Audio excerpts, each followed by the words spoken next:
Hi everyone, let's go over my bullish and bearish Elliott wave scenarios on Bitcoin, starting with the most obvious scenario that everyone is talking about on the internet, which is the zigzag to the downside ABC. But the fact that everyone is talking about it is also the reason why actually I don't really like this scenario, and I do also have a technical reason for it, which I'll talk about in a second. But this is the zigzag 535, minimum target low of a 92.1, most common target over here, the 86.4k to 82.6k area, and you're looking for an impulse to the downside, either a straight line to the downside or a bigger 1, 2, 3, 4, 5, and after your C you then look for price to continue its way towards the upside.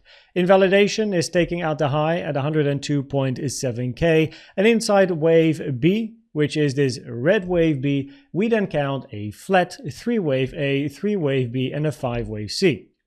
Now, when we look at the vertical line on the chart, which is a fib time, then you can see that your wave B is very long compared to your wave A. Now, the fib time is taken from the start to the end of wave A, and the number here is 6. It's a little bit of a dark red line, I suppose, so let me make it a bit brighter.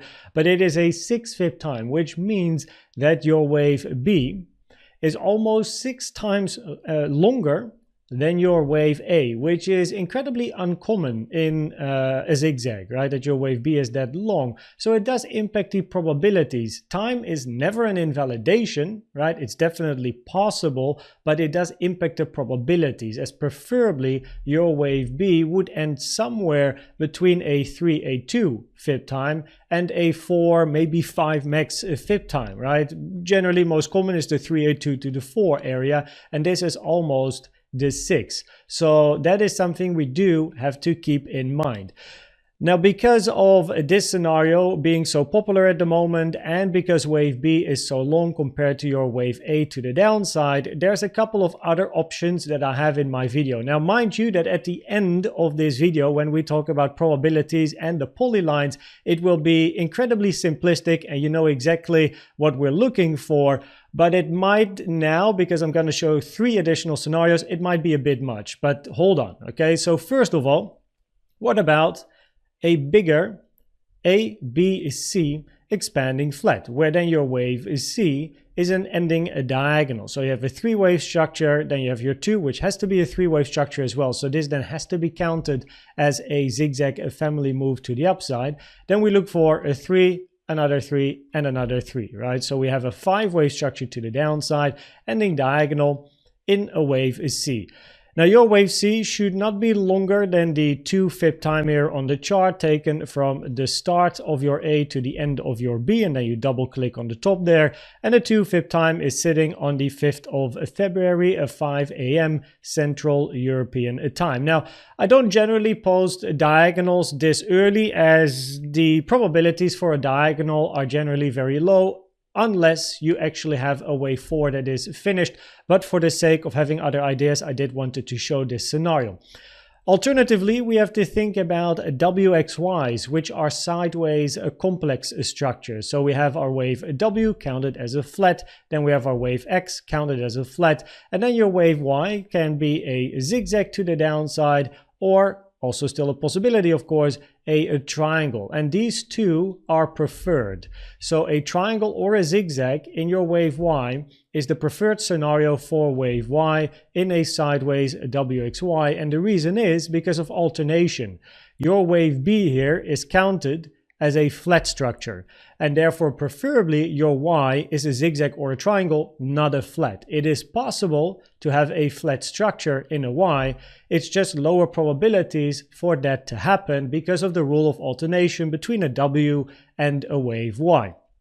In this case, we're then looking for an impulse to the downside in A, 3-wave corrective structure in B, then a move to the downside in a wave C, either finishing your wave Y, or then we are looking for the triangle, or of course a flat structure. Triangle would look better though. And then we have the final scenario on the 4-hour time frame, where once again we then have a WXY on the chart. And this scenario was a scenario that Samith this morning in the gold group posted. We've been brainstorming about different scenarios, and here once again you have a W being a flat, but then internally in the green X you have another WXY sideways, a combo structure, and then we get our wave Y to the downside, which preferably is a zigzag, or you're going to be looking for a triangle because your wave W is labeled as a flat. And again, rule of alternation, preferably your Y is different compared to your W, and this would basically create a nice sideways complex corrective structure, after which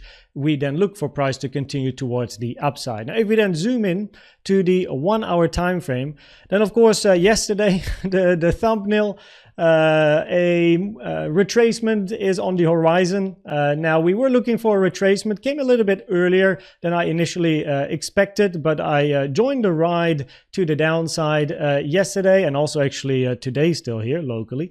But when we count this structure now to the downside, there is 2 scenarios here. So the first one, which is on my chart, is an impulse to the downside, where we are still looking for another wave 4 and another 5 to the downside, being the higher probability scenario compared to what you see in red here. So the red line would basically be a continuation to the downside, but that is only really relevant if you first of all lose this support that we have here on the chart between 93.5 and 94.3k, plus you really want volume to increase, because this scenario basically would lead to this being counted as another wave 2, and then get a 3 to the downside, so that you have a 1 2 and then 1 2, and then boom, you continue. But at the moment that is not relevant. Price for now is moving to the downside, volume is decreasing, highest amount of volume is in this structure, so preferably we count this move to the downside as a wave 3, and we are therefore then looking for 4s and 5s. Now in this scenario, if we look at the blue line, we then have a 1 2 3 4 5 in white. In this case, your white wave 4 did touch the 0.236, and that's an important detail because of the other scenario that's coming up. So we did touch the 0.236, taken from the high of your 2 to the low of your 3, which generally is regarded as a minimum target for a wave 4. And then you'd be looking for another structure to the upside, so another wave 4 and another wave 5, to then create a low and look for a bigger bounce again towards the upside, right? Now alternatively, right, also a scenario here that we were looking at in the group, for example Bettina also posted this, we have our 1 2 3 4 5. Now a detail here is that the 0.236 for this wave 4 was not touched, so therefore it has lower probabilities than the other scenario, where we are looking still for later another low to be made, basically, right? But the support to the downside is definitely an area of interest, which would preferably be the end of your first impulse to the downside, unrelated to your 4-5s here per se. But this would be a nice area, and definitely an area I'll be keeping an eye on. Of course, that's why it's on my chart. So if we put these two together, you can see the blue polyline. Basically in both cases we do like to see a bit of a bounce, but the structure will determine looking for a 4 or a bigger bounce towards the upside. For a 4, by the way, your invalidation would be, if you do move to the downside a little bit further to at least 94.1k, the invalidation for your 4 is 99k. Now we do have some news today as well. Wednesday, January 8th here, 8 p.m. Central European time. So make sure you trade safe, because it can increase the volatility on the chart. And if we then look at the probabilities and the polylines, then on the 4-hour time frame, seeing a retracement at some point when price was up here was expected. Came a little bit earlier than I personally expected, but with the bearish CVDs and eventually break of structure, I joined the ride to the downside.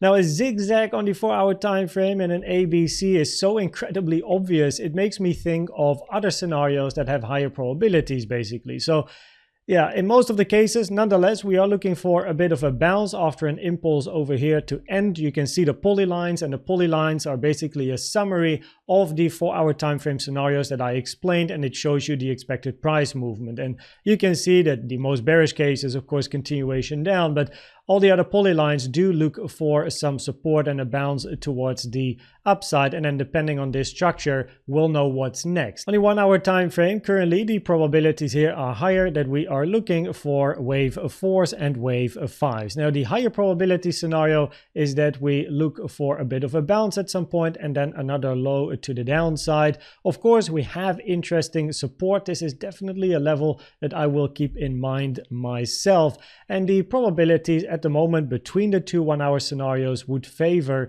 looking for that bounce over here, right, somewhere between where price is now and the box. Basically look for a bit of a bounce and then another low to be made, compared to having a finished 1 2 3 4 5 at the basically the next low that is going to be formed, and that is purely because of the 0.236.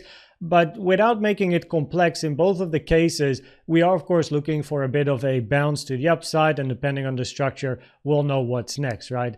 In general, I will keep my eye on the support here to the downside, which is very interesting support. To the upside, by the way, we do have a new daily naked point of control on the chart, which can be a very important and interesting target for a potential 4 over here, for then a 5 to the downside, so 98.1k. Keep that level in mind as well. I hope that this video was helpful or valuable to you. Please check out the CVD indicator video, the best indicator out there in my opinion, or the Elliott Wave educational playlist to help you understand more about Elliott Waves. Thanks for watching and subscribing, and I hope to see you at the next one. Bye bye.